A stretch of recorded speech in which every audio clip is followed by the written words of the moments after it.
Yo, hey everyone, welcome to the ramble vid that I talked about I was going to make. I'm going to do some hill giants while talking, I think, to make the background footage a bit more interesting. But unfortunately, hill giants are really crowded right now because every total level world has real players who want to kill them, and every non-total level world has at least 3 bots. And pretty much all of them are wearing full addy, no shield, no cape, and a rune simi, and they're all like around the same combat level and have random usernames. So yeah, Jagex's bot detection certainly leaves something to be desired. I'm gonna switch to my RuneLite profile for hill giants here. I have the blindfold plugin on. People always ask, since I started streaming these, why the screen is black, and it's just because the desert is pretty bright and I kind of prefer looking at the screen like this, just a bit easier on the eyes.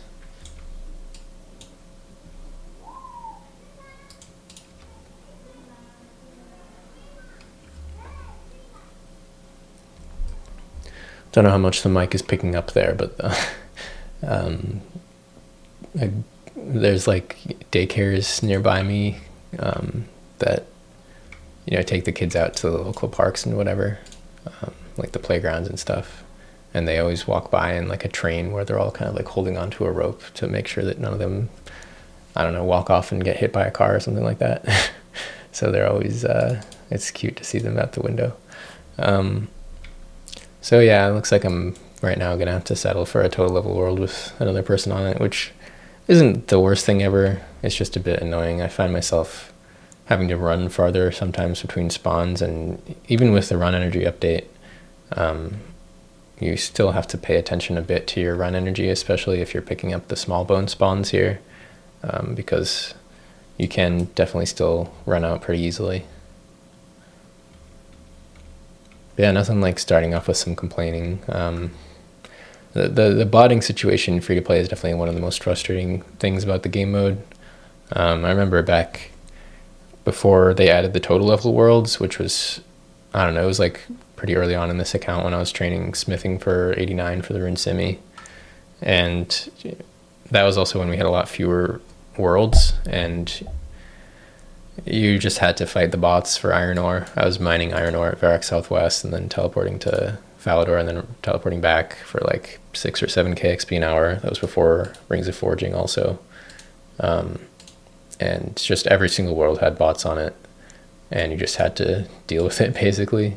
And then they added the total level world, so I was like midway through that grind, which was absolutely massive. But that was when I figured out the snow strategy for like starting the action cycle before the iron ore respawns, so that if you timed it right, you could mine the iron on the first tick that after it respawns, which is just like impossible to beat even if they have pit over you with a rune pick, unless they're doing the same thing. That they could never beat you if you time it right. So that was like kind of the only way to work around the situation with the bots. And this spot was fine for a pretty long time, I think.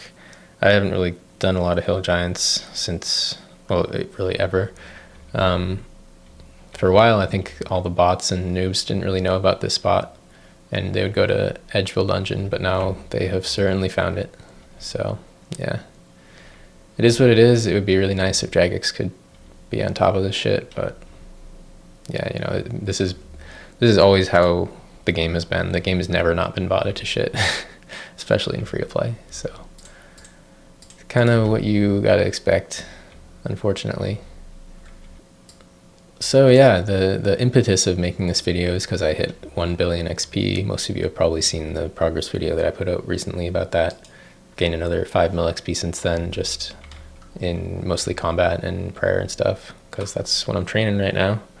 112 mil attack, 154 mil strength, 107 mil hit points, and sort of close to 84 prayer.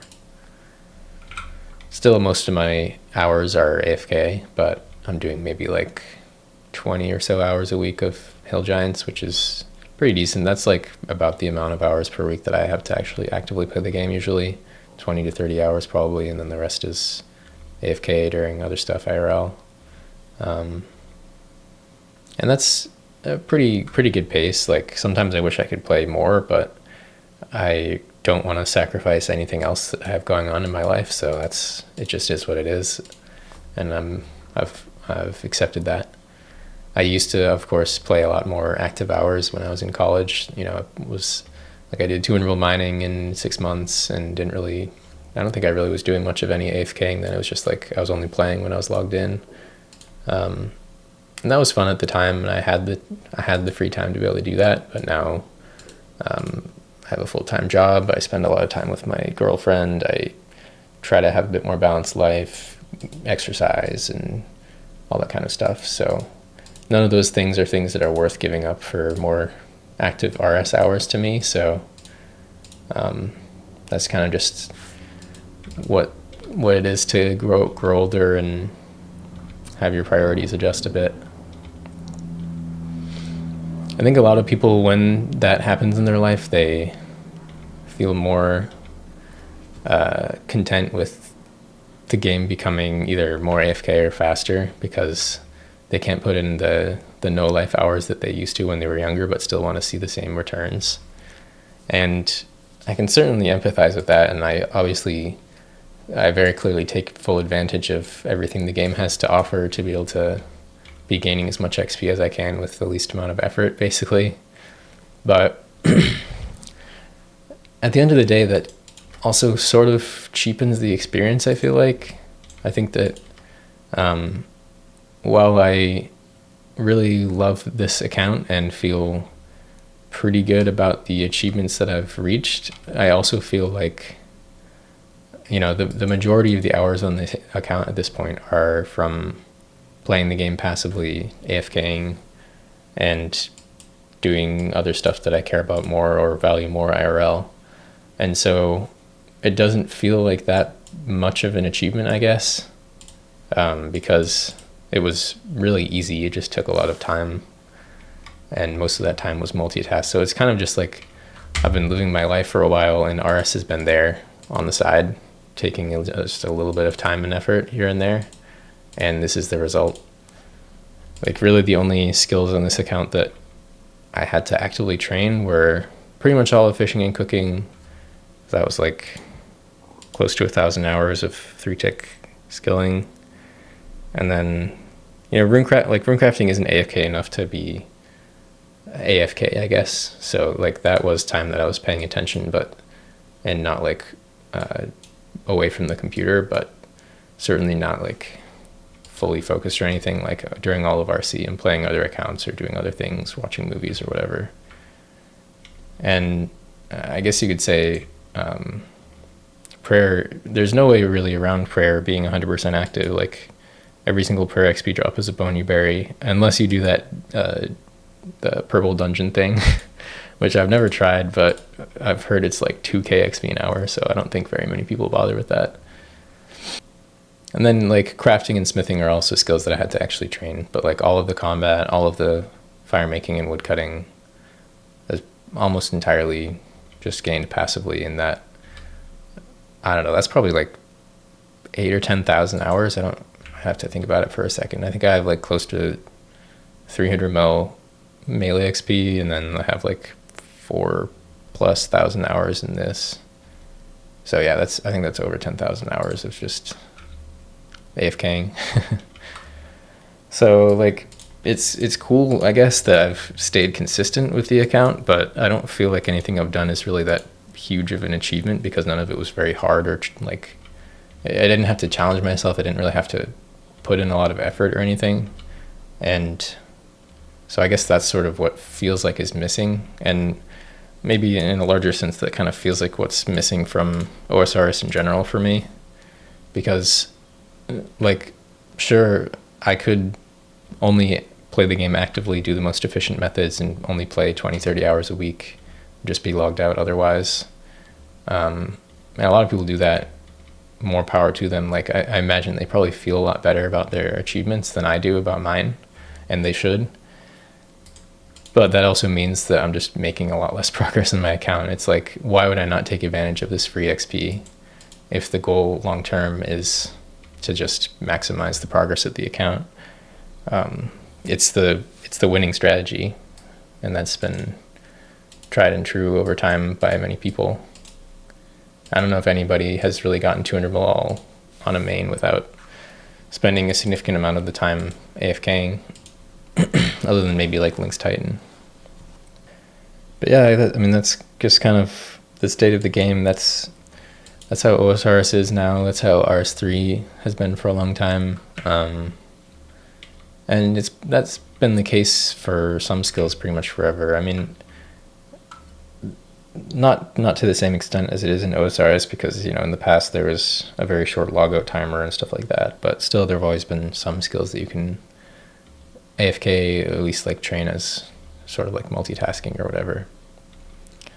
But that has become true for every skill on OSRS now, whereas it used to only be true for a few skills, and then there were some skills that had this sort of purity of the grind of they can only be achieved through actively playing the game. And I definitely miss having skills like that exist, because I would certainly want to train them in my active time. Like, there would be people who would have way higher XP and be able to complete those skills way faster than me because they are able to commit more time to the game.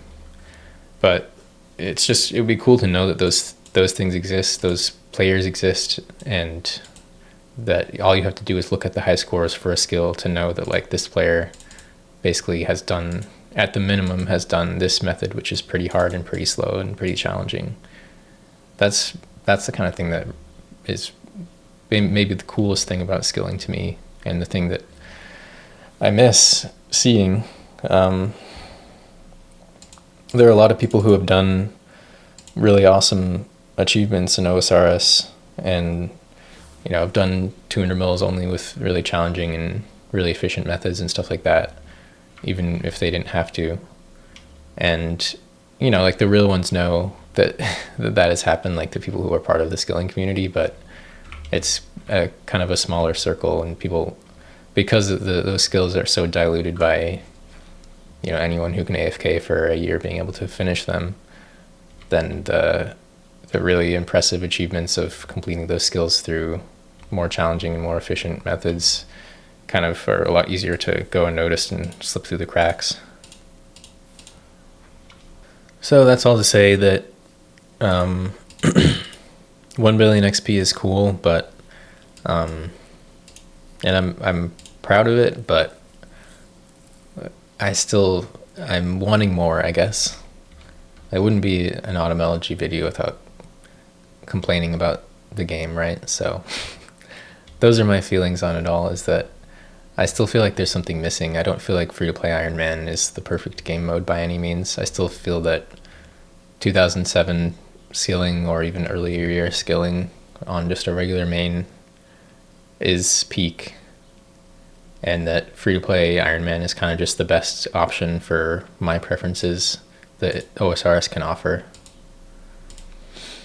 So, of course, many of you, this probably begs the question about the Lost City project, aka 2004scape, which I think I did mention on a previous video, because what it is a unofficial, non-Jagex affiliated project. You could call it a private server that is a recreation of RuneScape, currently exactly as it was in May 2004. Highly accurate, not really buggy. It's been worked on for years, highly researched. They've recreated RuneScript. So really the only assets that they use that are the property of Jagex are the client assets, because the client cache is publicly available, because it has to be downloaded on people's computers for it to work. And prior to, I think, like 2006, it was unencrypted, meaning it's very easy to just, you know, sift through it and look at the files. You don't need to decode anything, and you don't need to have their encryption key to be able to access it. So they use those assets, and then they've rewritten the entire server side stuff, like all of the game behavior that the server will communicate back to the client. that has never been leaked, so they recreated all of that themselves, so none of that could really be claimed as copyright, I don't think. So yeah, I mean, it's a really cool project. Its aim is just historical preservation. They're not trying to make money. It's all open source, and it's all work done by volunteer programmers in their free time. So it's relatively small. The progression of updates on the server will probably be slow because they are planning to chronologically update it with the same updates that came to the original game back then. And yeah, so skilling on there is pretty cool because it's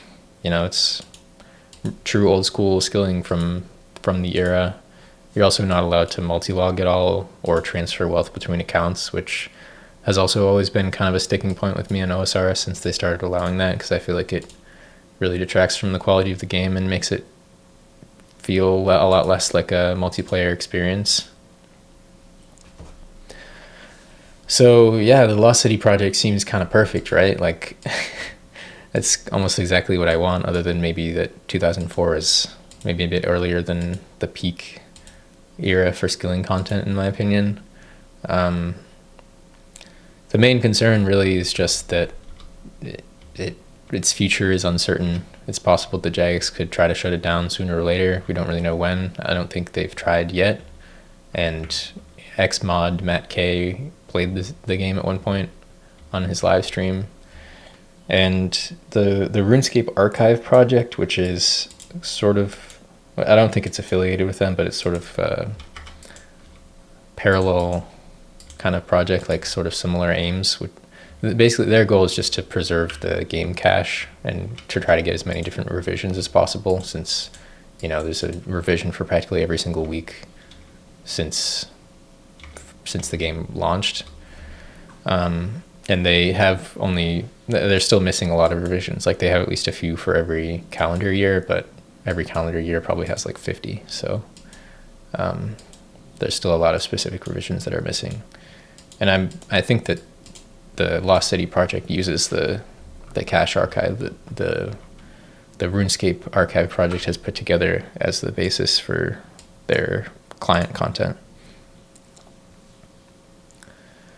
And the RuneScape Archive project had a little booth at the most recent RuneFest. So that's a pretty strong endorsement by Jagex that they think that is cool. But they've also shut down historical preservation private servers recently. Like I think there was a 2005 server. It wasn't related to the Lost City project, and I don't think it was open source, and I'm not sure if they had any sort of monetization or whatever. I think these servers often get dinged for copying Jagex's website assets also.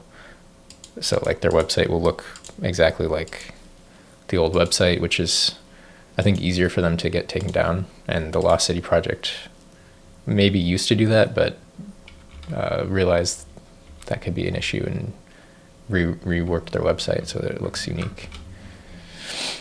But still, the client assets, you can't really get away with not using those unless you just want the game to look totally different, which would be kind of unfortunate. So Jagex basically always has the power to shut it down, probably, and so that of course makes people hesitant to want to play the game, because you don't want to invest a lot of time into an MMO and then have it get deleted. And even worse, it's possible Jagex could take action against your RuneScape account, your Jagex account, for having participated in a private server, since I think that's against the rules. So that's the biggest problem, really. That, and also just the fact that at the end of the day, it's a volunteer project. It's not for profit, and it's relatively small. So in that sense, it's sort of vulnerable, because if a few people can't work on it anymore, then that could have a really large impact on the game. And personal, private, non-profit projects come and go all the time. It's not like you can necessarily rely on it to exist forever, in its current form at least. If you're content with playing the game single player, then you could certainly do that forever because the code is open source and you can just put it on your computer and nobody can take that away from you. But in my opinion, RuneScape is not really that fun as a single player game. That's maybe another thing that kind of ties into the whole Iron Man thing on OSRS, is that I think that Iron Man makes a lot of sense for OSRS, but I also think that the original game is more fun before the GE, when you have to actually trade other people. I think that's peak as well. It really makes the game feel like a world that is inhabited by other people that you have a reason to interact with, that you can gain an advantage from, and you can have these mutually beneficial experiences with other players.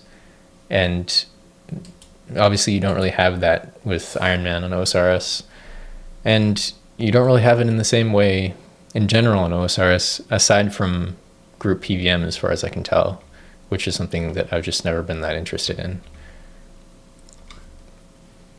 Like trading on OSRS, there's just no point in doing it, right? The GE exists. And trading on Lost City 2004 Escape Project it's essential. Like you're at such a colossal disadvantage if you try to play the game Iron Man style. And some people do, like some people do that just for the challenge, and I think that's cool. But I find the experience of trading and, you know, working out deals with other players, forming those relationships with other players, it's really fun and rewarding.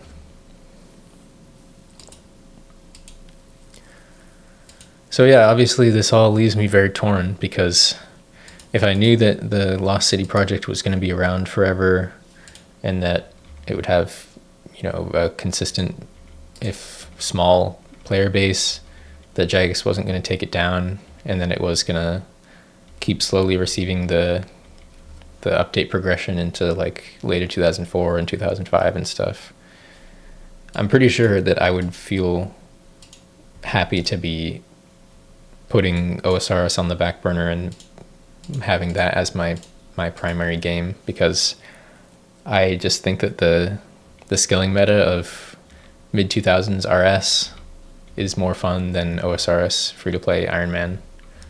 It's kind of like an S tier versus an A tier or a B tier for me, because free-to-play Iron Man definitely has some cool skilling methods, but it also has some pretty boring ones. Rune crafting and crafting are both just really not interesting or engaging to train, and those are a lot of hours. And then for my current playstyle, it's like a lot of the other skill, like any skill that can be AFK'd probably will be AFK'd for most of the time, just because I can AFK the game for like, you know, 3-4 times as many hours as I can actively play. So it leaves me with like not a lot of reason to do like a lot of active skilling methods. Like the most fun skilling method would be Eerie fishing for sure, like 3-tick fishing and cooking. But for the long term on my account, it probably makes more sense for me to just AFK through fishing and cooking, because skills like rune crafting would take such an enormous amount of time and can't really be like fully AFK'd. So I'm going to need something to skill hop to really AFK for those really, really long grinds. And that just isn't really true on 2004 or 2005 skilling. More skills than not really can't be AFK'd. So you save a couple of skills for the AFK time, and then you just actively train the skills that you like, and it's cool.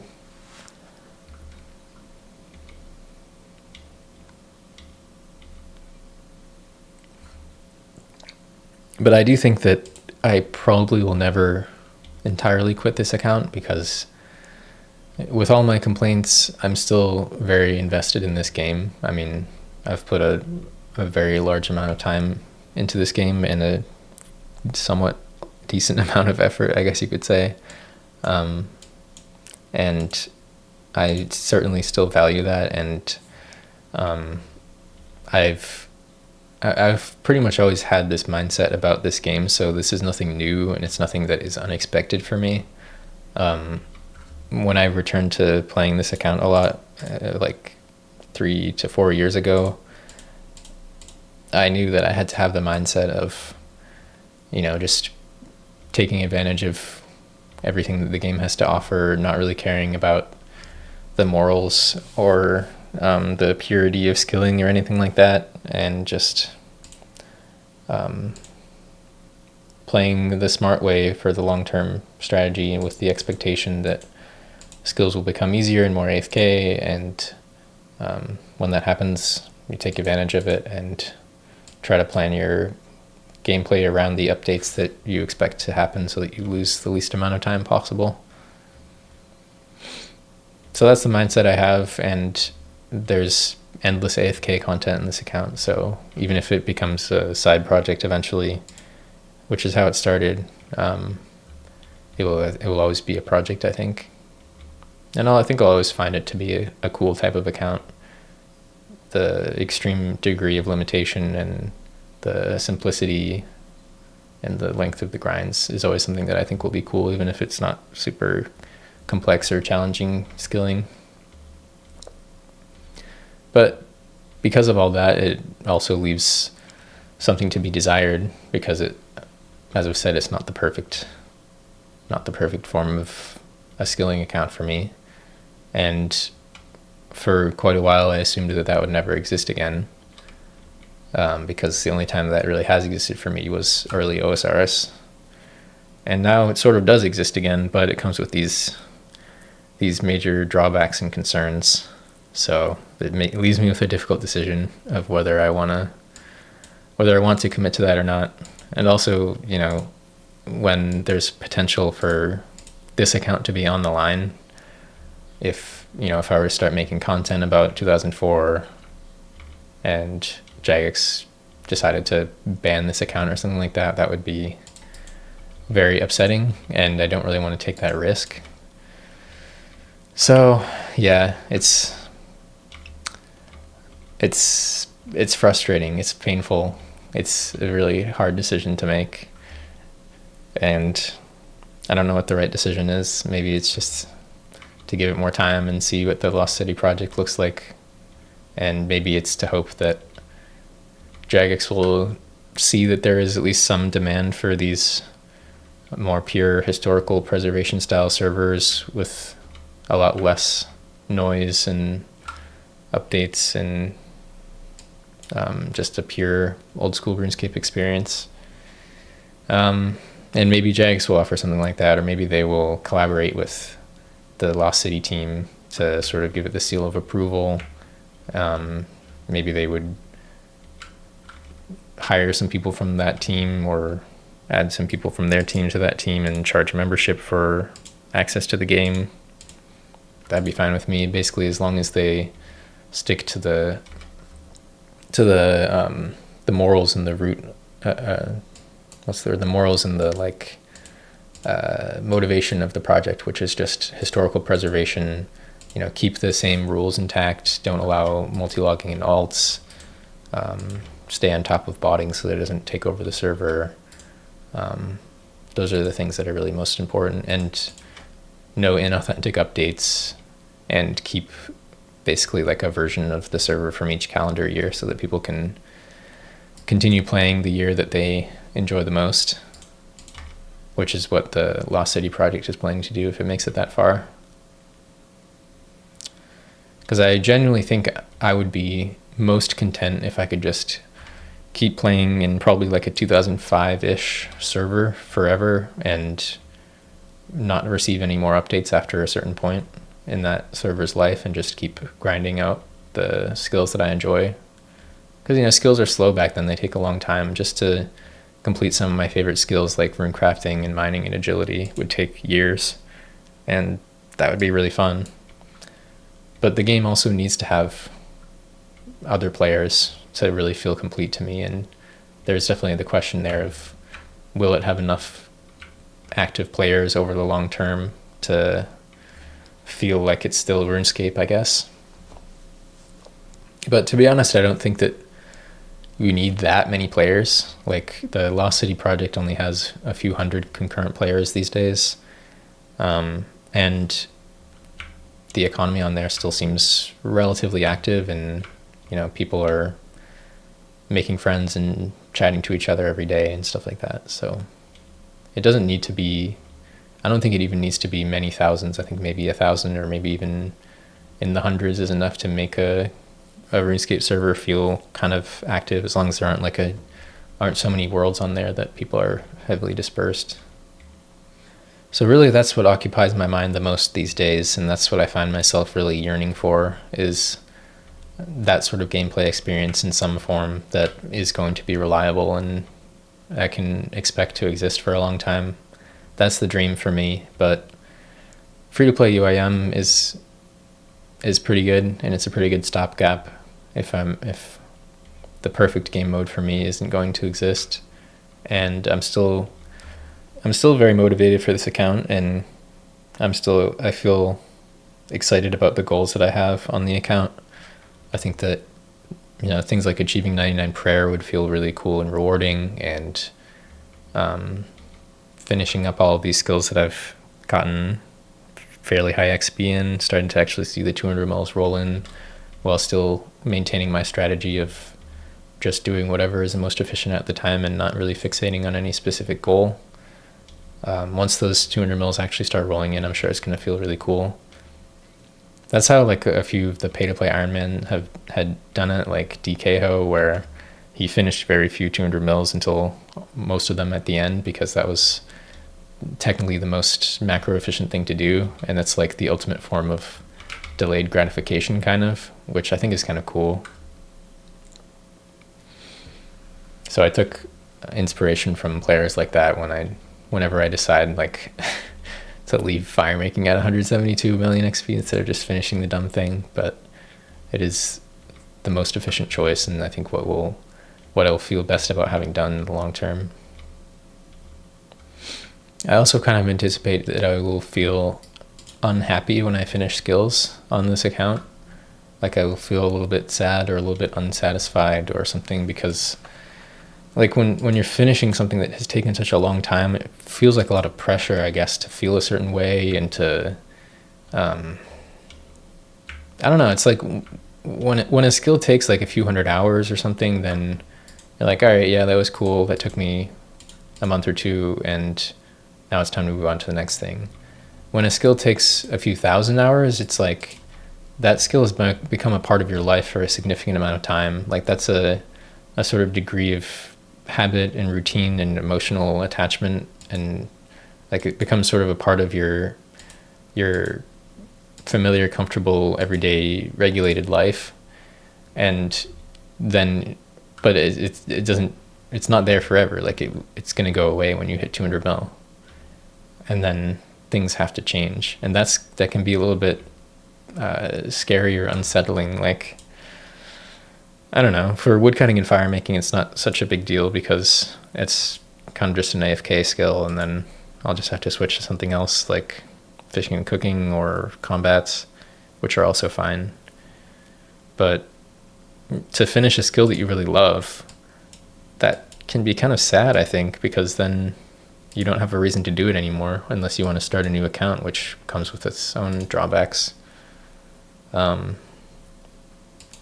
So that's maybe also part of why I've not finished anything yet. And I guess like finishing a combat skill almost just doesn't feel like anything because there's 3 of them. So until you finish all 3, it doesn't really change anything because all you're doing is seeing a different icon on your XP drops.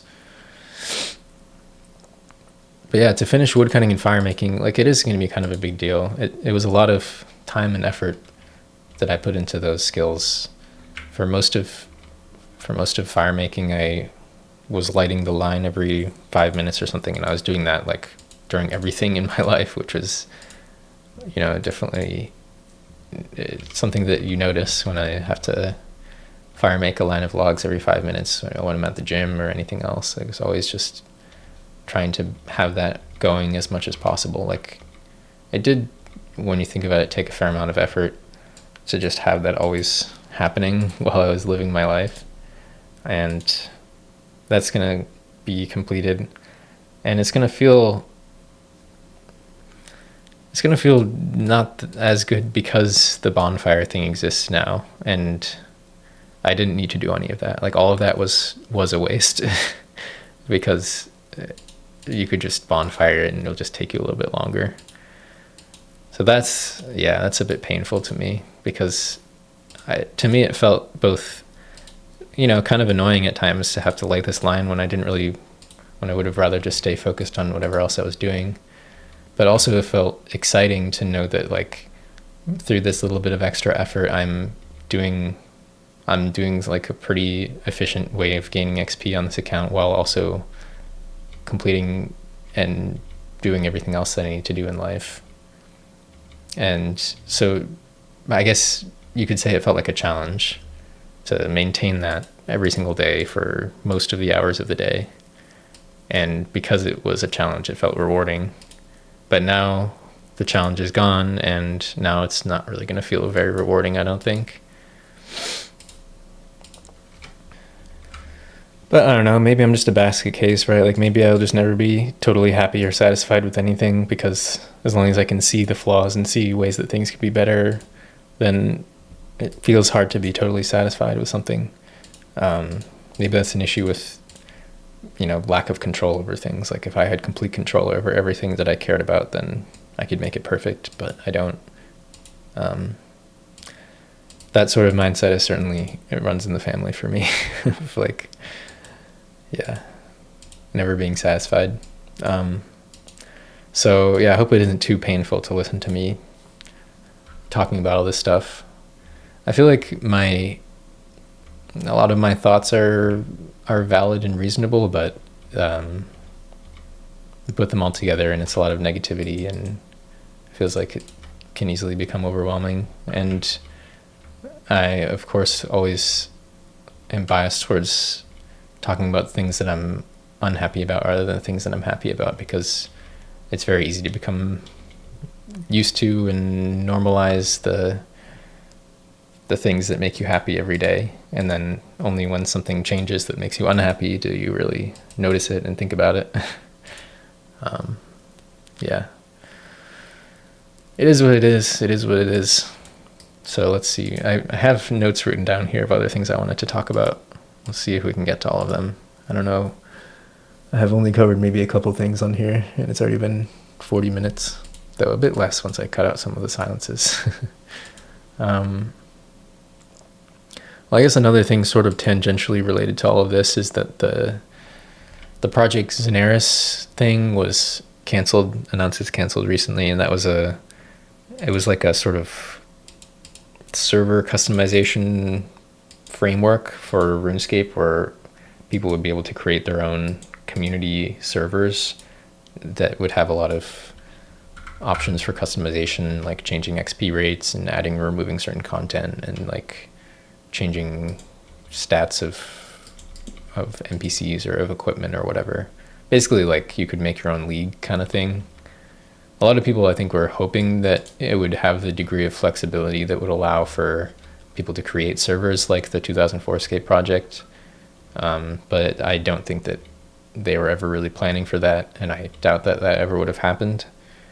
I think it would have really more just been like people creating funny servers with crazy XP rates, or like chunk man servers, or basically just like leagues, which would have been certainly cool, but I don't think it would have interested me unless it could have offered a more like historical preservation style of a server. Jagex, of course, does always have the option of just re-releasing 2007 RuneScape, because surely they still have the backup of that. I can't imagine they would have gotten rid of it. I think that maybe they talked about that in like a community survey at one point not too long ago, like asked the question of if people are interested in that, but I don't think they've said anything since then, so it doesn't seem terribly likely that something like that would happen. But I genuinely do think that if they released a server like that and just didn't add many updates, like maybe they add God Wars Dungeon or something, because I'm sure people would want that, I think that the player count on that server would remain in like the low thousands, and I think that would stay consistent over the long term. That's just a guess, but that's kind of what I think. So obviously it wouldn't be like a huge thing. You know, OSRS has like 100 times that many players, but you know, OSRS, it has a lot of bots, it has a lot of gold farmers, it has a lot of alts. The number of actual unique human beings that are playing OSRS just because they want to play a video game and not because they need to feed their family, it's definitely a lot less than what it might appear when you just look at the number of accounts logged in. So to compare OSRS to a historical preservation server where multi-logging isn't allowed and where botting and gold farming is able to be taken care of because it's pretty small, not totally a fair comparison. If I had to guess, if right now we could just eliminate all of the bots, all of the gold farmers, and also just get a count of number of human beings playing rather than number of accounts logged in, because I feel like what indicates the quality of an MMO experience is the number of unique human beings, right? It's not like one person on 10 alts is going to make your experience of playing a multiplayer game better than playing it with one person with one account. If anything, it'll probably make it worse. So I think if we were to pare down all of the chaff, probably OSRS has like 30,000 concurrent, maybe.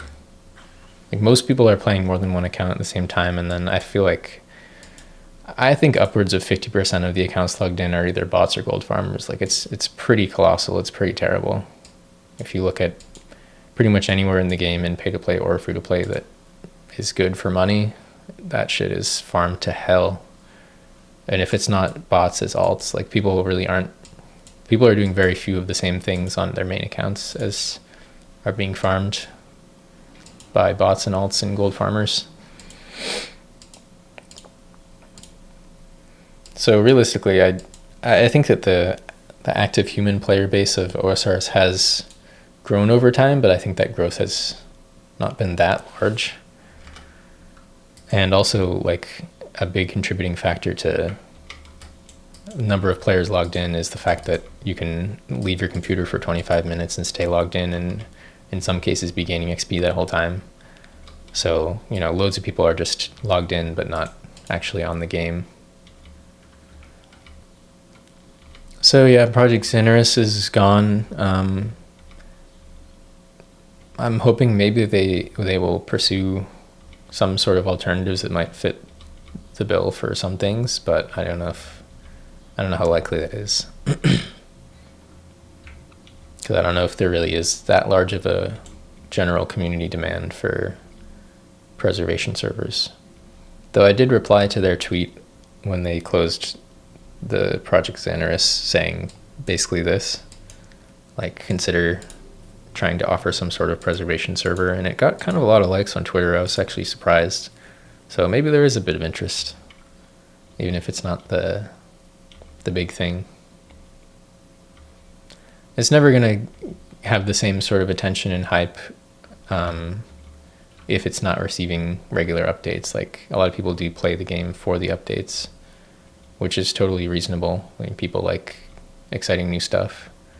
But I do think that Lost City has a pretty good model of it, of just basically running it back. Like, there is a lot of hype in the Lost City community because they're running it back, you know, like people are really excited for Slayer to come out, for Barrows to come out, for DKs to come out, for Ancients, that kind of stuff. Like, that will generate a lot of hype and excitement, and that's the kind of thing that JX could ride out for years. Like, they could slow down the update cadence. They could, instead of releasing, like, you know, all of the insane iconic updates that came out in 2005 that totally changed the game, in 1 year they could do that over the course of like 5 years and still, I think, keep a fair amount of interest.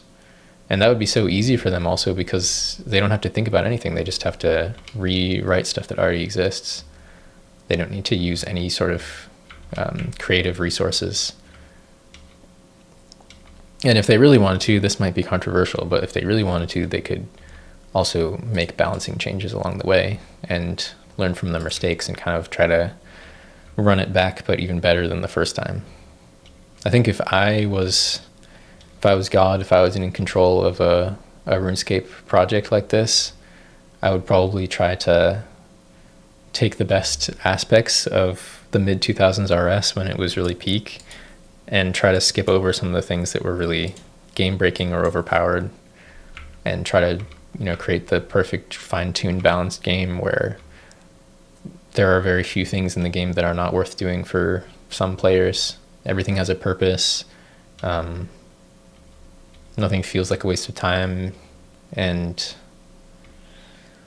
yeah, like that would be a really cool project to think about. And the Lost City project does open that door, because anybody could create their own server based on it. It's because it's all open source, and I don't think they'll be upset if you make your own server using their code and build off of it. So that's something that could exist. It's really just that the game needs community adoption to feel like RuneScape. It's an MMO. It has to have... Well, it's not just an MMO. It's a massively multiplayer, right? MMO RPG. It needs to have the feeling of being massive to really feel like a proper RuneScape game. All right, that seems like enough. Thanks for listening if you've made it this far. Well, enough about that topic. I think I'm going to keep yapping. But if you're tired of listening to me complain about OSRS and dream about the perfect RuneScape, I think I'll leave that there. So, more recent stuff in OSRS is they announced they're planning to make some changes to the giant bosses in free-to-play. They're planning to really significantly alter the key system for Obor and Bryophyta. As it is right now, you get keys from hill giants and moss giants at a rate of like 1 in 128, with increased rates in the wildy. And they're planning to, and you use one key to open the boss layer to get one KC of the boss. They're planning to make it so you can kill the boss without keys, and it will have a significantly reduced drop table that is closer to the standard type of giant. And then you'll be able to use the keys, which I assume you'll still be able to get from the normal giants, and also you'll be able to get them from the boss. And the bosses already dropped the keys, but I think they're going to increase the rate at which the bosses drop the keys. And you'll be able to use the keys inside the boss room to open a chest, and that will give you access to the standard drop table that currently exists on the boss. So that's a pretty big change, but it could also not be a big change. It's like, in kind of standard Jagex fashion, it's vague enough that we don't know, because if they make the drop table of the boss actually very similar to the standard giant, then that will not really be too much of a change in terms of meta stuff. But that's a big if. Like, who knows whether they will actually do that, or if they'll still make it like significantly better.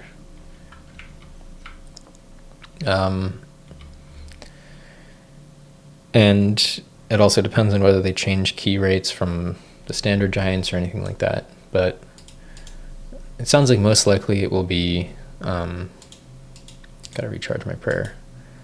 It will probably be at least somewhat of a buff to the hill giant, or to the giant bosses, Opor and Bryle.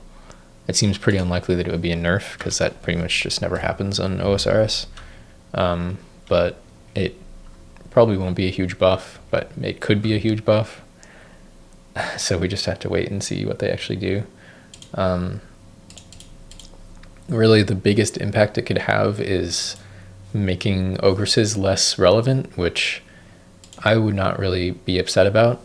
The reason that ogresses are really powerful for free-to-play irons is because they drop such an enormous amount of runes, and nature and law runes are essential for smithing and crafting on free-to-play Iron Man. You need a lot of them, especially for smithing. Wow, this dude... I actually just logged in the less than 1 minute that I was away. But yeah, that's how many people are hopping around trying to find worlds at this place right now, because it's so botted.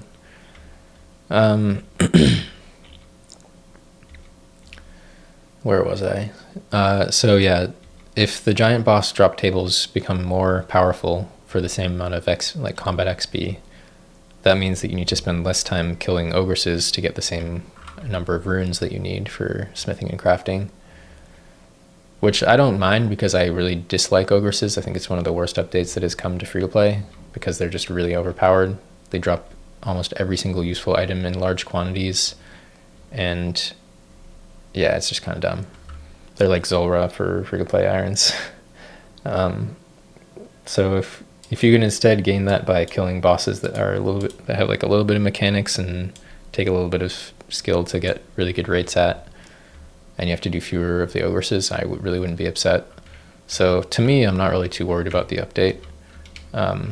And if the drop tables are like really cracked, like really insane, then that just means that maybe you would do superheating for crafting actually, because if you have a huge surplus of nature runes, then superheating the silver ore while you're mining it does save time over having to smelt it at the furnace, and then you just have to teleport to the furnace and make your tiaras, which is a lot shorter of a trip.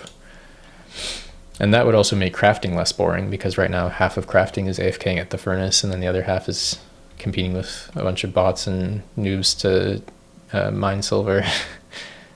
So you'd be able to spend more of your time competing with bots and noobs and less of your time AFKing, which I guess is good. So yeah, that update will be interesting, but I'm not really too concerned about it, but I definitely won't be killing any ogresses before then. Not that I was planning to anyways. And hill giants will remain relevant because they're really good for prayer. Only if we get a big new like way to get prayer XP quickly will hill giants become less relevant, but no matter what, they're also just pretty good XP. Moss giants are a bit faster XP, but not like a huge amount. So if we got a huge buff to prayer and also a huge buff to drop tables, then eventually moss giants would be the best thing to kill for free-to-play irons, but that would also be fine because those are pretty nice to kill.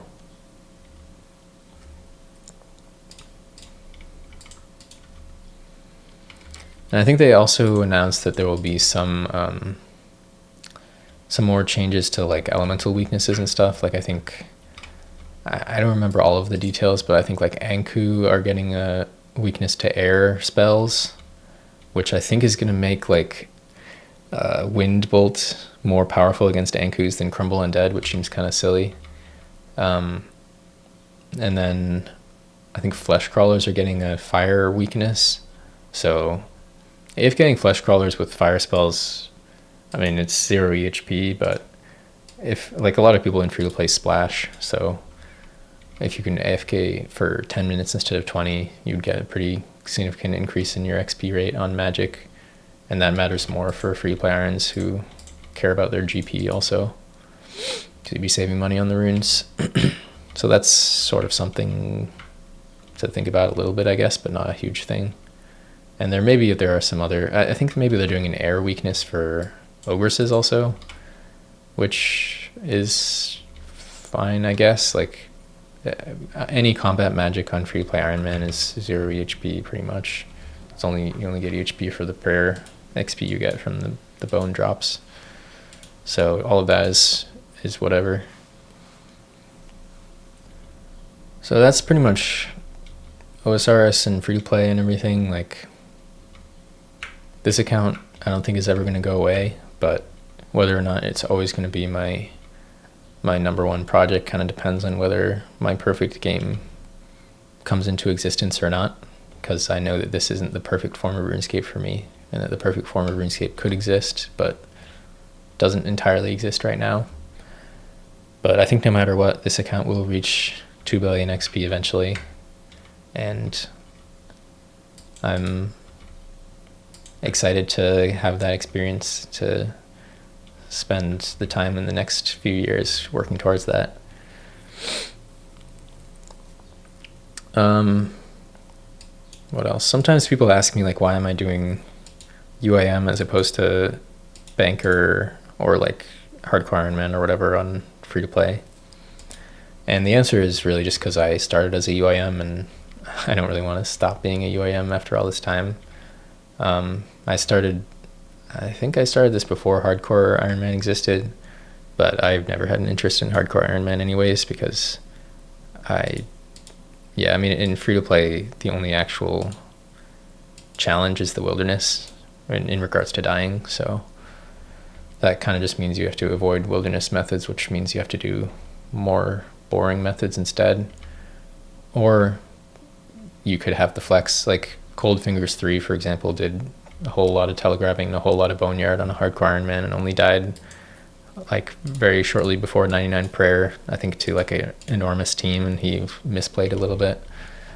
Like, that is pretty cool, but I don't know, I don't want to have that level of stress on my account. I want to relax when I play this game. So yeah, hardcore doesn't appeal. And then banker mode seems fine. Like, banker mode is a lot more chill. You can just like skill hop and do whatever you want, and don't have to worry about risking items or anything like that, or losing inventory spots if you choose to do certain things. The thought has crossed my mind before of de-UAMing to banker mode, if I can even do that. I don't actually know. But realistically, of course, I'm not going to do that. Like, this account is a free-to-play UAM. It's always going to be a free-to-play UAM. That's what I created it for. And what you gain from being a UAM is, well, easy ranks on the high scores is one thing. Not that I don't really care about that much, but what you gain is a feeling of, I don't know, of simplicity, of like a little bit more extrinsic motivation to stick with your grinds and to plan out your gameplay a bit more, to think about your long-term strategy, to think about the impact that each thing that you choose to do will have on your account, because they come with trade-offs. It's not like you don't just get everything for free, kind of. So that makes it kind of more fun to me, and there's a lot more like theory crafting involved with figuring out what I'm going to do on the game mode. And I enjoy doing that. That's one of the things I like the most about RuneScape, is theory crafting, opening up a spreadsheet, running the numbers, testing out different scenarios, seeing what's optimal within certain constraints. And UAM just has a bit more constraints than banker mode, which makes it more interesting to me. But yeah, certainly if I was a banker, this account would have just a bit more XP across the board, I would say. Everything just becomes a little bit easier, a little bit smoother, less to worry about. So if I had started as a banker, I don't think I would be too upset about it. But since I'm a UAM, I stick with what I started with, and that's pretty much it.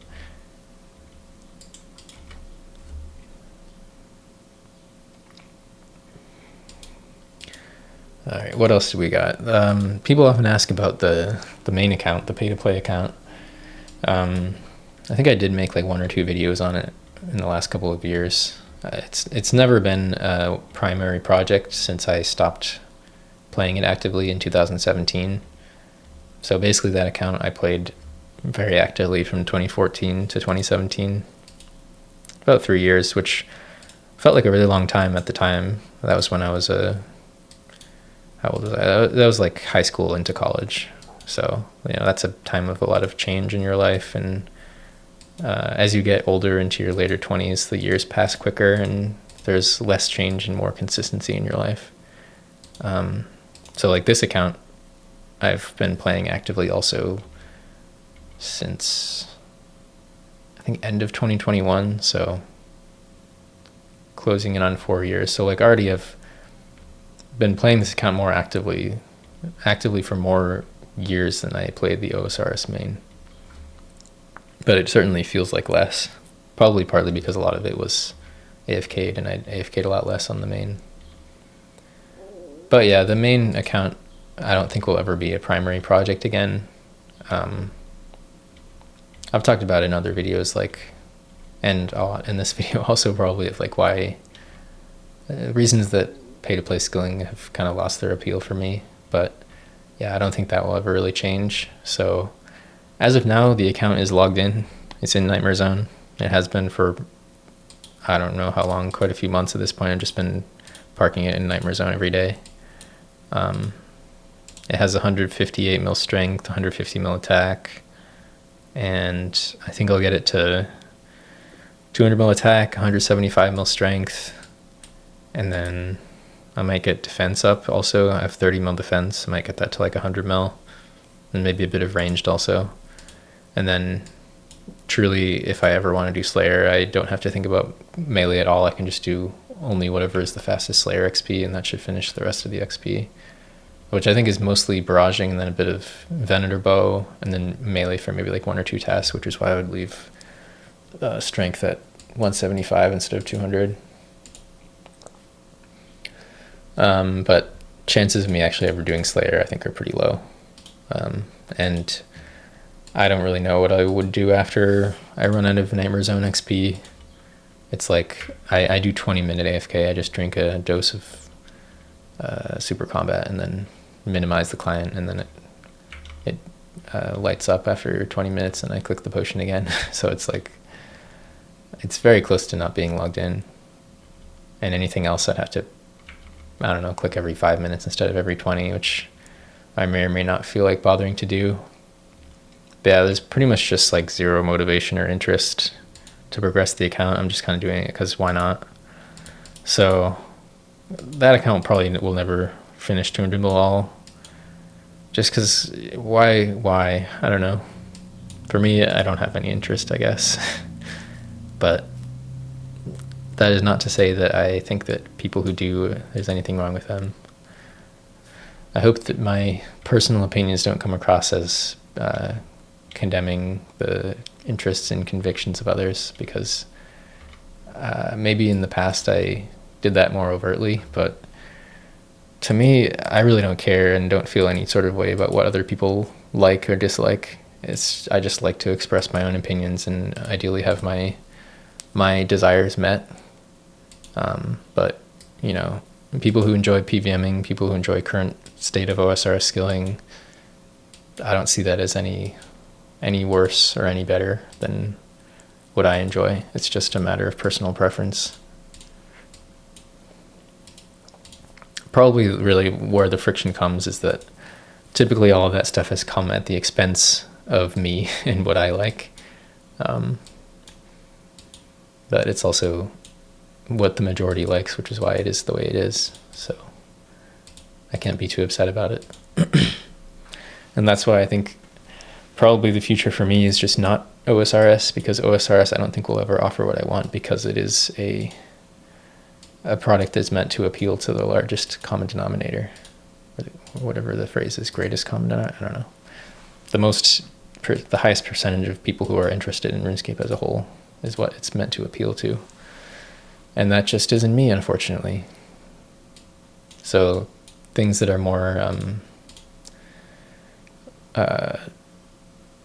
small preservation focused and with a specific vision in mind, not focused on maximizing profits or player counts or anything, is probably the future for me, realistically.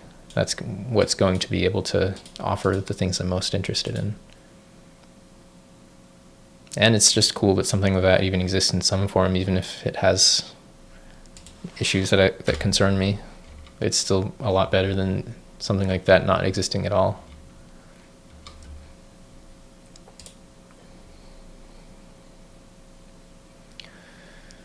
So yeah, that's pretty much the main account.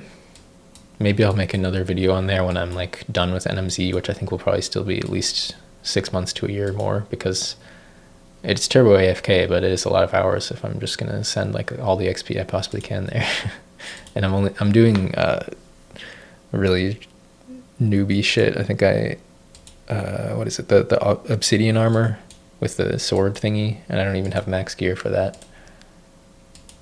It's like 80k an hour. It's pretty bad, but I just like, if I get better gear, then I'm spending money and I don't have that much money to complete something faster and then probably log out sooner. So it's like I don't really have much motivation to do that.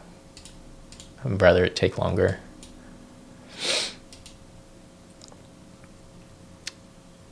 They did recently release those ether runes. I haven't looked recently to see what the GP per XP is like on those. I think early on they're profitable. I don't know if they still are. Seems like the kind of thing they could kind of go either way, because if you have runners, they're extremely fast XP, and even solo, they're pretty good XP. And the product is just a combination of Soul and Cosmic Rune, which I guess is useful for thralls, I think it is, but it doesn't seem like a spell or like a rune that would get consumed in like really enormous quantities. So it's possible it could tip to being costly to make rather than profitable. But those, like, I have like almost 3 million day alt in the bank on my main account that I mined a few years ago, that I figured if I ever wanted to play the account more actively, I would use it up at either Lavas or maybe ZMI. And that was not enough to finish 200 mil rune crafting. I have 110 mil RC on there right now. And I guess it would feel sort of nice to finish that skill, because I put a lot of time and effort into it back in the day, like 75k XP an hour doing lavas. That's maybe one regret that I have on that account. I wish I had just finished rune crafting instead of leaving it there.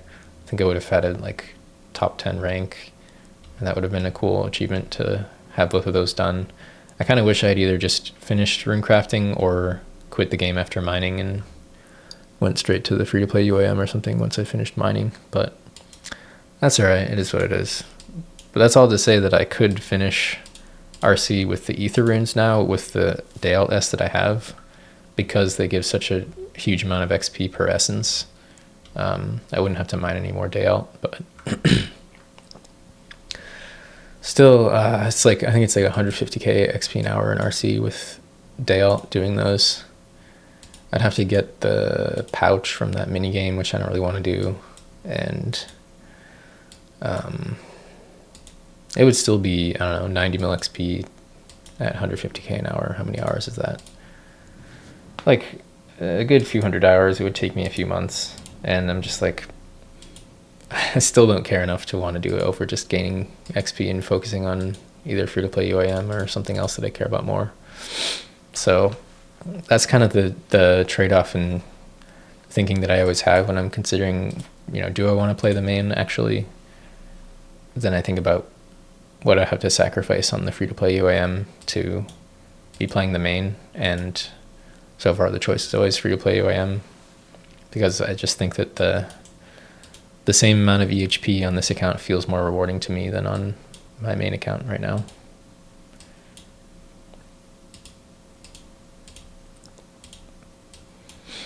But I kind of feel like my mindset towards the game when I was playing my main was a doomed mindset, because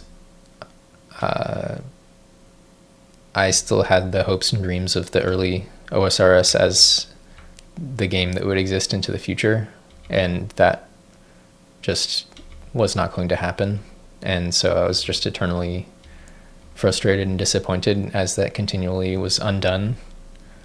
And so that's not a mindset that's going to keep you playing that game. And so that's why I adopted a very different mindset when I decided to commit long-term to playing this account a lot. To not fall in the same pitfall that I fell into the first time around, because unfortunately the hours on my main account are sort of wasted. I mean, I enjoyed a lot of them, but I would certainly prefer for those all to have been in an account that I still am playing all these years later, rather than having it have split off at some point into another account.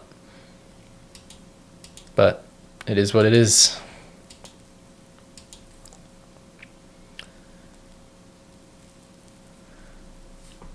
So lastly, I guess we can maybe check in about IRL stuff a little bit, since people often ask on my stream, whatever. People often ask about the gym and powerlifting and stuff, and as I've mentioned in the last video and stuff, I still am dealing with what I've been told is wrist tendonitis, which is probably what it is, but I don't know. It's hard to say exactly, because the duration and the specific symptoms don't exactly line up with other people's experiences with tendonitis, but who knows. At the end of the day, what it is I experience pain mostly in my right wrist for using the computer for a lot of hours doing repetitive tasks or from doing weightlifting. And it seems like a much smaller amount of using my wrists for moving heavier weight will have a much bigger impact than more hours of just like using a mouse or whatever. And it seems like typing is generally worse than mousing, which results in my job being a bit more taxing than playing RuneScape usually, especially since I don't do as much high APM stuff on RuneScape anymore. And that's been going on for about 2 years at this point is when it started to flare up. I was noticing the signs for a few months prior to the real flare up, but I was just ignoring them because I'd never gone through something like this, and I just figured that a little bit of soreness in my wrist was normal and it would just, run its course. So yeah, all I can really say is if you're experiencing persistent soreness on your wrist and you know that you're using it a lot, if you're on the computer a lot or going to the gym a lot, then just take it easy, because you could probably avoid reaching the point of no return by just scaling back a little bit. And that's certainly what I wish I had known to do back then, but I just wasn't equipped with the knowledge that I have now. So the state of weightlifting is that I haven't done any upper body exercises in a real way in about 2 years. So I'm certainly less skinny than I was before I started weightlifting, but I'm also skinnier than I was when I had been training for like 5 or 6 consecutive years. That was very upsetting for the first year plus of this whole ordeal, and it still is, but it's become, I guess, less painful mentally over time. I sort of adjusted back to not being like, a lot of my ego was attached to being very strong, and I found that very satisfying, and it made me feel better about myself. I mean, simple as that. That's, I think, why a lot of people try to get strong, is because it makes you feel good. And it certainly made me feel good. And so letting go of that ego, the fear of knowing that I was going to return back to being someone who was not very strong, which is what I was used to and what I always felt insecure about, that was very upsetting to me. But I think I've been able to make more peace with it as time has gone on, and if the opportunity presents itself, I know that like mentally I'm still there, and I think that I can return to the same degree of consistency. Like, I don't think I've really lost the mentality of being able to grind at the gym. It's just I've lost the physical ability. So I do still go to the gym, but I only do leg machines, and I just try to stay consistent with that. So my legs are still pretty strong and pretty big, but my upper body is slimmer than it used to be. And my body weight has gone down by maybe like 10-ish pounds from when I was really buff. And it's stayed pretty consistent around there for a while now. I'm not really trying to gain weight with only training legs, because I don't, like, as long as I'm making strength progress in the gym, I'll probably just maintain my current weight, and then if I start to reach a point where I'm struggling to get any stronger, then maybe I'll try to up my calories a little bit. But like, if only my legs are going to be growing, they're not going to be growing very fast. So yeah. And I'm also trying to avoid pushing myself too much, because I don't want to end up in the same situation, Like last year I tried to get into running, and I don't know what the hell's wrong with my ankle, but one of my ankles and like my shin will just immediately upon running will start to flare up and become pretty painful. So I was trying to work through that slowly by like stretching and then not running super long distances at a time, trying to very gradually increase my miles per week. I was doing that for a few months, and I did make some progress, and then had a major flare up in my ankle, kind of out of the blue. Like it was getting worse after I'd stopped running for a few days, and I went for, I want to say like about 2 weeks where it was painful to walk, like very painful to walk. And so like that shit isn't worth it, man. It's not worth it to sacrifice your health and your mobility and your well-being for the feeling of progress. So my mentality towards all of that now is, if I'm experiencing anything that feels like it's a negative impact on my well-being, I'm going to scale it back. Like sometimes I have issues with my hip. So if my hip is starting to feel a little bit sore, that probably just means I've been training my legs a bit too hard. I need to take a week off or go lighter for a week or something like that.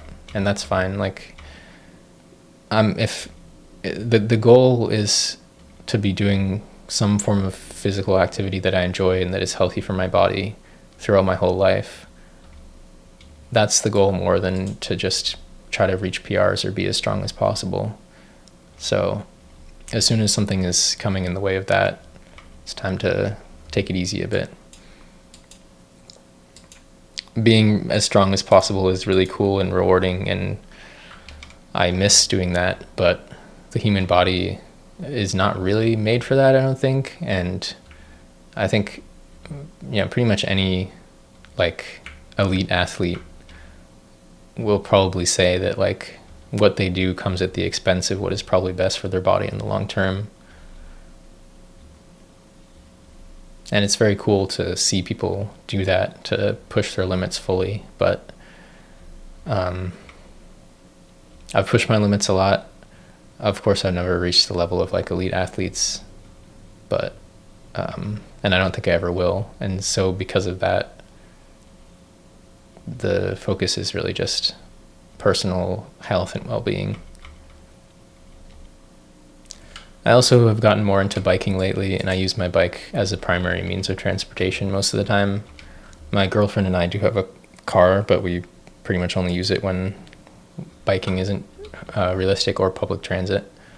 So biking is great because it's pretty low impact. I'm usually not going super far distances and just using it for local transportation. And yeah, it's sort of like running but better because it's more efficient and a lot less impact on your joints, and it's pretty fun. So biking is great.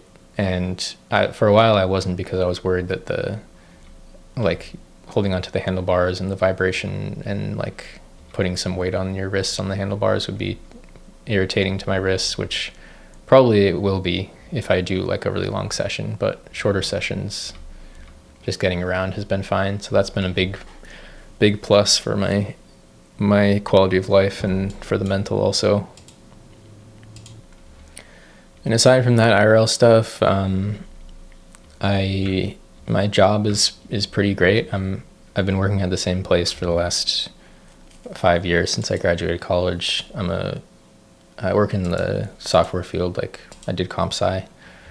And yeah, I really have no complaints about my job. I work from home full time, which I like because spending all that time commuting sucks. And I'm very comfortable in my home with my setup, and it's very ergonomic and stuff. I recently got promoted. I started as like a very entry-level employee because prior to this I'd only had a bit of experience at various internships. And I've been promoted up to like a more senior level at this point.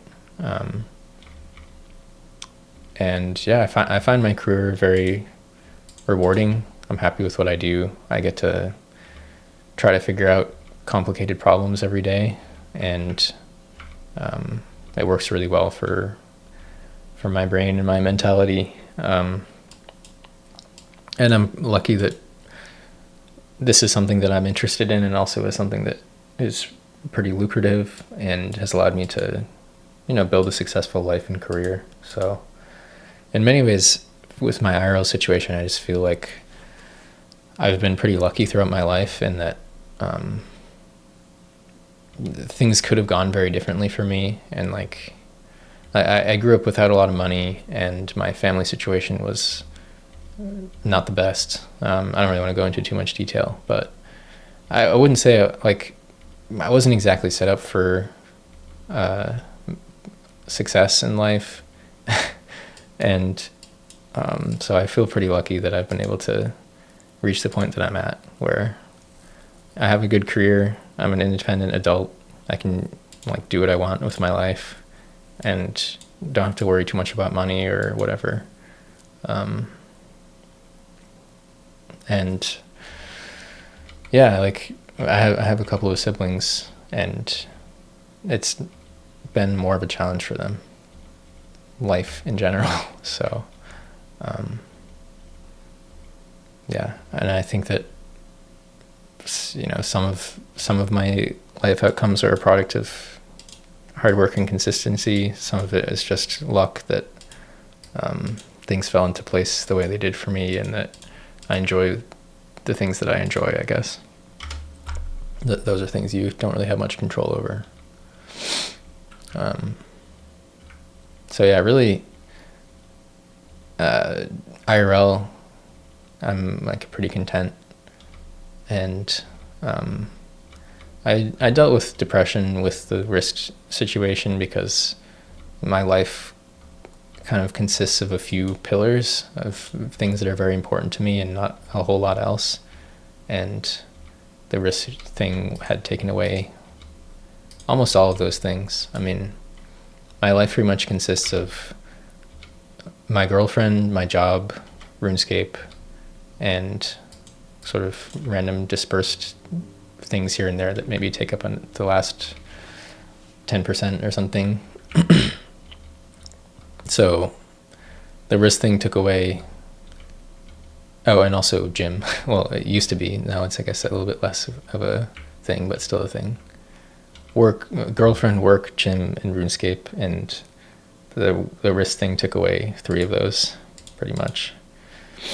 So, and it was a big strain on my relationship with my girlfriend also, because I was bumming around all the time. Like I went through a period where I wasn't even working, and I was kind of just sitting around at home, like watching YouTube videos and AFKing RuneScape, and that shit sucked, man. That was awful. I was so depressed and so bored.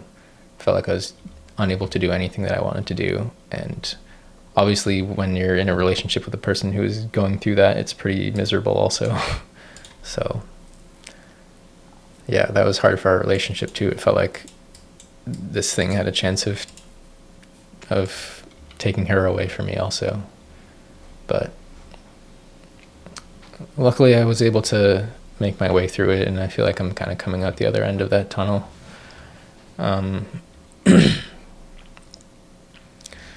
And things have gotten a lot better in our relationship also.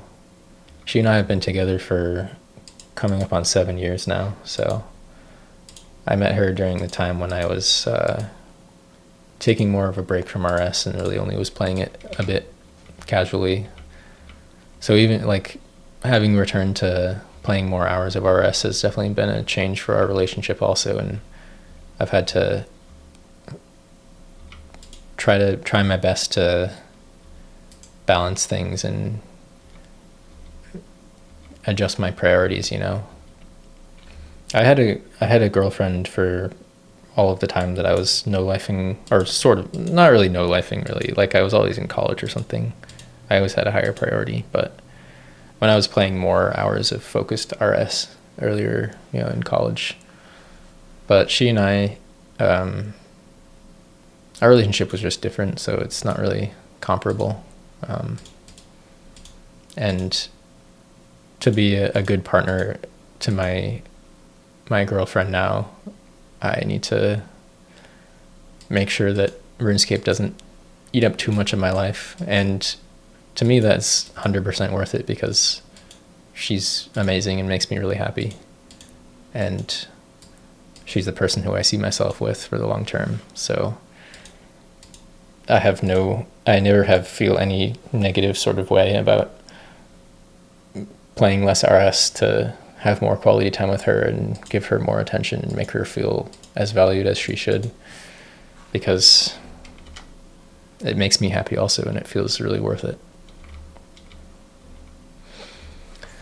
So what else? What else? It's been an hour and a half recording now. Maybe like 5 or 10 minutes will be cut out of the silences here and there. We'll see. Shout out to everyone who's made it this far. It's nice to just yap into the mic every so often. I would recommend it. I sometimes actually do that like on voice notes on my phone if I'm going through something and I feel like I need to get thoughts out of my head properly, but I don't have anyone who I want to hear them, I guess. Sometimes I'll just open up my phone, go into the voice notes and just start talking. And it's very therapeutic. So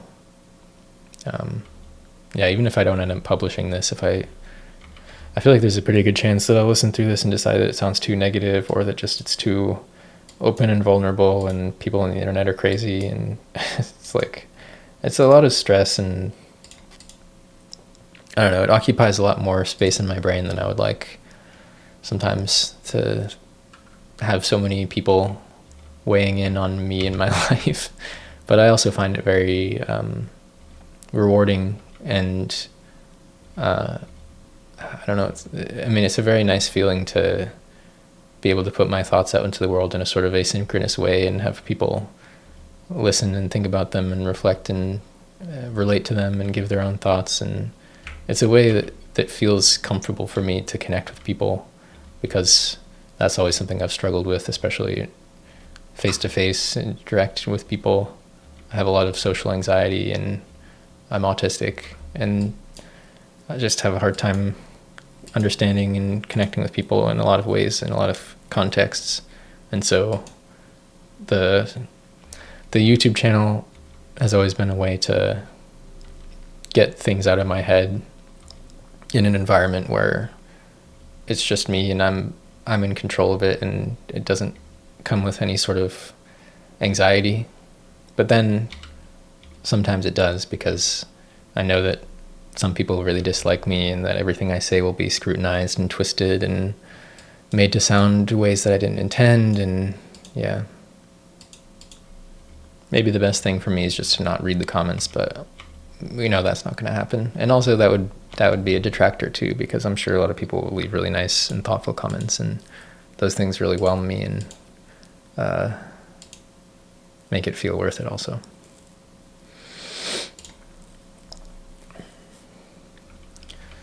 All right, so the last thing I had on my list that might be sort of interesting topic is what I wrote is fully embracing the game as a part of life.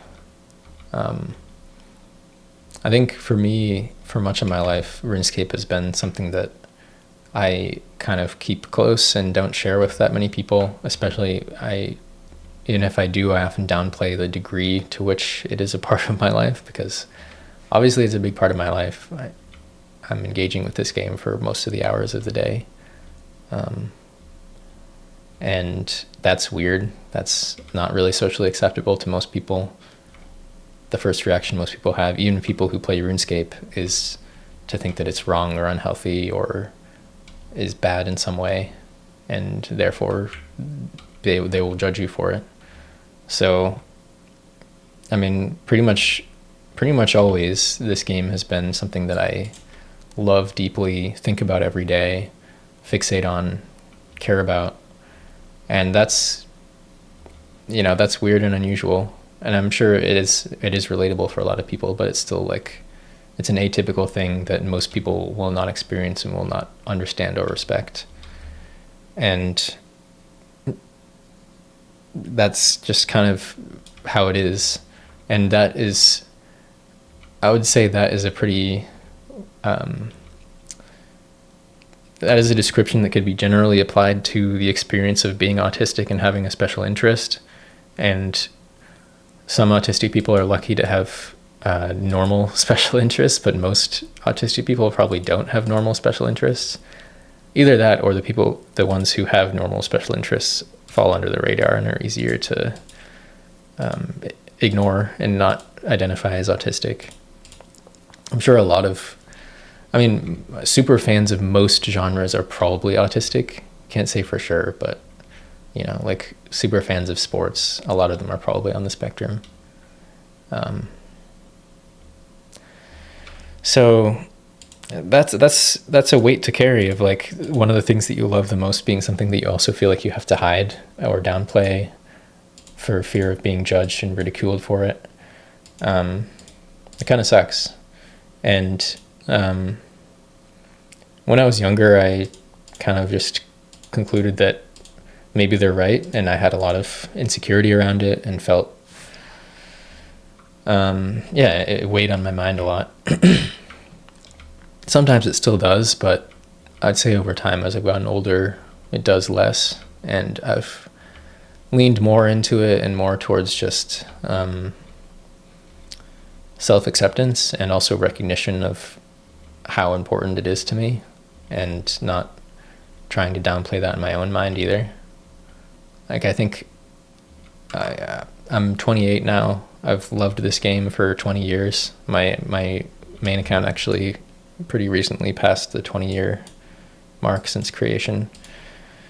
I don't really see that changing. Like, at this point, I've lived enough of my life to feel like I think I'm always going to have a special place in my heart for this game.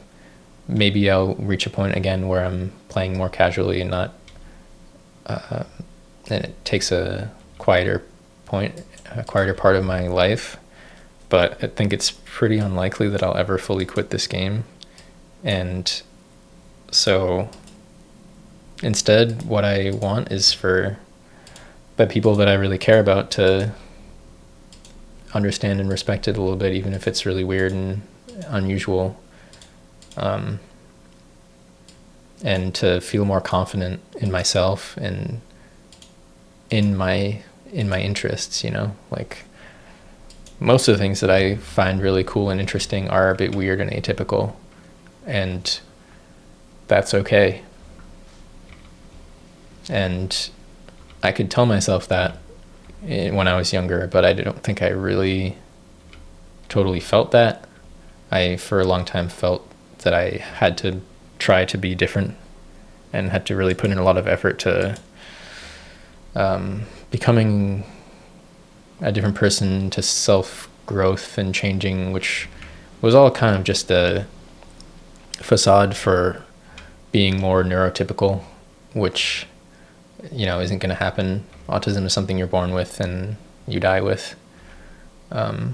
So I think the way forward for me is embracing that kind of stuff and learning how to fit it into to life, while also still being able to have rewarding connections with people. And with neurotypical people, with people that I'm related to, people that are a part of my life outside of RS who don't really understand it. So I feel like I've made steps towards finding more peace with RS, and also with sort of accepting and solidifying it as a part of my life for the long term, and seeing what that will look like on a longer scale into the future. Like now, you know, committing to another 5 years on this account doesn't really feel like anything too crazy. I think the only thing that could really change things a lot is if I chose to have kids. And I think if I did, I would have to make a major adjustment to my life in general and my priorities and everything. I don't think I would have kids unless I was 100% committed, felt like I was 100% going to be a good parent, and was going to have being a parent, you know, be my number one priority and thing in life. It kind of feels like as soon as you have something else really significant that pulls you away from parenting, then it's kind of irresponsible to your children. And the last thing I want to do is be anything less than the best possible parent that I could be if I chose to be one. Because I feel like I kind of suffered from that as a kid, and I would never want to perpetuate that. And my girlfriend and I feel like we talk about it, and I think both of us kind of lean more towards not having kids. because it's just such an enormous commitment. You have to be willing and happy about sacrificing pretty much everything else. And I don't know if I am. If I really introspect, I don't know if I do feel that that's worth it to me to have everything else come secondary to my children for the rest of my life. But maybe my feeling about that will change as I get older. Hard to say. Because I think, in the long term, even if RuneScape doesn't remain like one of my top hobbies, I could see over time maybe it transitioning to something else. Like, I've always had an interest in working on cars, which is something I've never really been able to do because I haven't had the means. But that might become a possibility for me in the future. So perhaps that could have the potential to eclipse RS as a primary special interest or something. But I kind of feel like it's kind of in my nature to always have something that is sort of a personal project, something that engages my brain and that I can do on my own and work towards over a long period of time.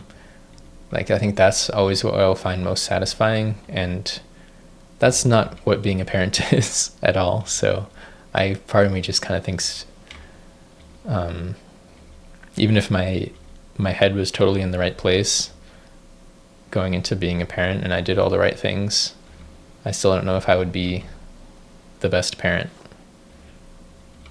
Because at a baseline, I have kind of a hard time even connecting with people. Like, that's kind of how I feel about my dad, who I'm similar to in a lot of ways. Certainly got the autism from him.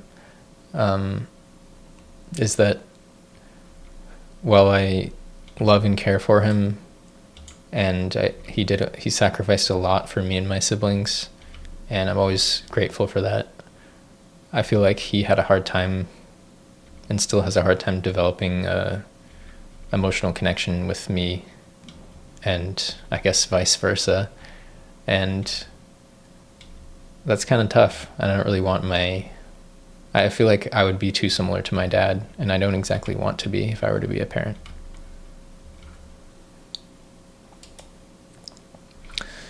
But wow, yeah, I've really covered it all here. Laid it out all on the table. It's been nice and therapeutic for me to dump all of this info out from RuneScape to everything else in my life. So if this does end up making it onto the channel, thanks for listening. Hope you found it interesting, and I welcome you to leave your own thoughts. And I always love when other RuneScape players make videos like this. It's nice. Like, I both enjoy producing this stuff and also consuming this stuff. It's a way that really works for me to connect with people in this sort of deeper but also asynchronous way. So yeah, thank you everyone. I'm very, very, very lucky to have the audience that I have, and to be able to connect with all of you through this sort of platform. It really works for me. And I think I've run out of shit to say, so I'll see y'all around.